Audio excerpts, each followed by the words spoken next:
Hey guys, Brad Gilmore here. Want to give a big shout out to our title sponsor, Walker Texas Lawyer. If you or a loved one have been injured in an accident, whether that be a car, truck, motorcycle accident, or some kind of other issue, hit up Walker Texas Lawyer at 713-552-1117 or walkertexaslawyer.com. Oh, Brad, what have you done now? Broadcasting live from Houston, Texas, and around the world. TV host, best-selling author, and radio personality Brad Gilmore brings you a collection of conversations with stars from movies. Matthew McConaughey. Brad Gilmore. Mark Wahlberg. Hey, how are you? The legendary Mr. Christopher Lloyd. Christopher, how are we doing? I'm doing good. Great introduction. Television. Jimmy Fallon joins us this morning. Jimmy, how you doing, my friend? Good morning. Thank you so much, Brad, for having me. I appreciate this, bud. Kelly Ripa. Brad, thank you for having me. Comedy. Jay Leno joins us. Jay, how you doing? Hey, Brad, what's going on? Chris Tucker is in the building. Chris Tucker, good morning to you. Hey, Brad. Good morning to you. How are you? Gabriel Fluffy Iglesias. Good morning. Music. Lola Monroe. Thank you. Thank you for having me. The legendary frontman of AC/DC, Brian Johnson, joins us right now. Brian, how you doing? Good morning, Bradford. Looking to talk to me funny lad. Grammy Award winner Maya joins us. How are you? And more. This is The Collection. Now your host, The Boat. Brad Gilmore! I'm so excited to talk to you. This movie, we got to see it yesterday, an achievement, really achievement in cinema. I was thrilled and blown away by it. And for a movie that was 3 hours, it flew by. It was so well paced. So congratulations on a great movie. Well, it was 2:51, so people can call it what they want, but I'm glad you had the experience that it just kept going for you. It did. It was well paced. And to me, at the beginning of the film, or towards the beginning, there's this epic battle scene or massacre, if you will. And it was so well done. It was cinematic. It was traumatic. It made you feel all kinds of emotions. What were the difficulties? What was the one that you felt? Well, I will tell you, at the moment where they are underneath, the mother and daughter are underneath the ground, and the son makes the decision to stay with his father, and you see the father's look in his eyes when he looks back and realizes his son is there. Fatal. Yes. I mean, everything in that moment made me choke up, honestly, watching it. It was so beautiful. And there was another moment that I wanted to ask you. That's when he says, "Are you ready, son?" And he says, "I think so." Yeah. And to me, there was another moment I wanted to ask you about.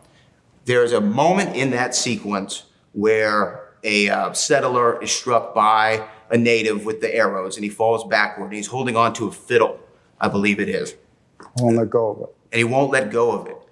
Not until the native walks away, and then he throws it to the side and passes. What was the significance of that to you? Why was that important in such an epic scene to have? Thank you for identifying that. It was like, you can take my soul, but you can't take all of me. You may have just taken my life, but this instrument has obviously kept that man alive, and he wasn't going to lose that fight. And you notice that it lets it go. He treats him like a bug, though. But he won. He won in death. Even in death, he still triumphed. I'd rather hold on to this and throw it to the side than to... Give me another arrow, but you're not taking this. It was such an impactful moment. Thank you. Also, to me, what stood out, being in Texas, Westerns are baked into our DNA. We grow up on them. Whether it's watching Gunsmoke with my grandfather or the spaghetti Westerns with my dad, they're baked in, but they were always, I found, there's the white hat, black hat, you ride off into the sunset. It's pretty cut and dry. This movie has more layers of complexity to a Western that I don't feel like I've seen prior. Can you discuss what kind of goes into that when you wanted to unveil these layers of complexity in this Western? I think the West was so difficult to live in. Everybody thinks of it as a simple time. It was terribly complicated. We live in a simple time. If this restaurant isn't open, we'll go to another one. Back then, you were just ability to make a fire, to clean yourself, to get your clothes, to shelter, to protect yourself. Who's a stranger? All the decisions you made on a daily basis, you were under threat. and you weren't going back, and there was no one to commit, and there was no law to arbitrate your problems. So what happens is, you can see those situations easily falling into white hat, black hat, good guy, bad guy. But if you stay with human behavior, you can make situations very scary. Like the guy walking up the hill with me is just a bully. He's been used to bullying people. And I chose to make that a long scene because we've all experienced that, I think, which is someone who's just not going to let it go, right? He's not going to let it go. The only thing is, in the West, he picked the wrong guy. He did. He just picked the wrong guy. He's been used to bullying people. You see his family, right? Mm-hmm. He himself just got bullied minutes earlier where his brother kicked him.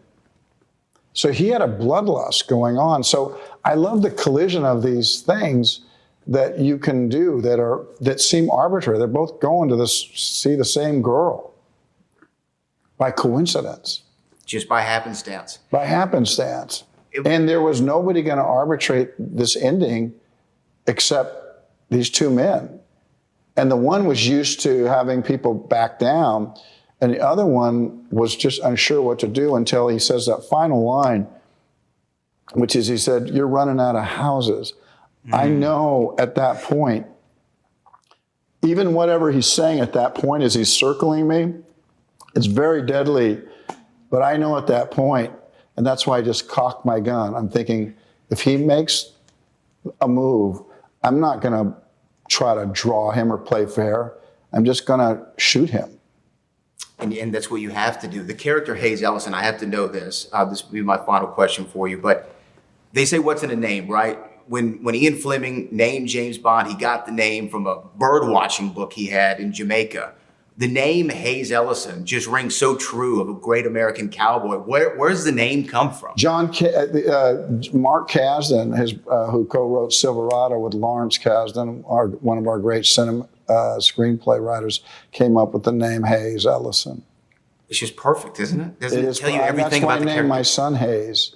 That was my son, the little boy that wouldn't go, that wouldn't leave his father. And it just wraps up everything you want to know about this character in a name. They say what's in a name, but so much is in it. And you know what? I love that you like that name. I love it. It's perfect. And so much in this movie is great. And thank you so much for bringing a true Western and it's a cinematic experience that people have to see on the big screen. It's just the beginning, because in 6 weeks, these characters are moving down the line, and to see where they're at, I want it to be a feast for people. That's really what I want. Well, it was a feast for the eyes and for the emotions. It was a buffet of all kinds of different ones that you go through. How did you like when she's whispering to her son goodbye? It's tough, It's tough because it was real. That was actually a moment in the movie where I squirmed in my seat, where I had to readjust myself of what I was going through at that time. It was so powerful and real, and you felt it. Just like you did the whole movie, even when they're searching for water, when Luke Wilson says, "I don't know when the next time we're getting this water is going to be." Do what other people do. Right. Right? That line, it's like, watch what they do. Do what they do. I love going to that depth other than saying, hey, just watch the water. Why? Because when we draw straws, you might not get one. It's been an absolute pleasure, Mr. Costner. Congratulations on the movie. Thank you.